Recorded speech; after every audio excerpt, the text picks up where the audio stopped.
Mummy ice cream వచ్చింది, నేను కొనుక్కుంటా, పైసలు ఇవ్వవా? మీ డాడీ జేబులు ఉన్నాయి, తీసుకోపో.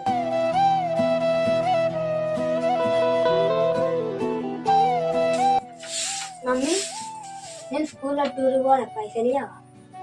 డాడీ జేబులు ఉన్నాయి, తీసుకోపో.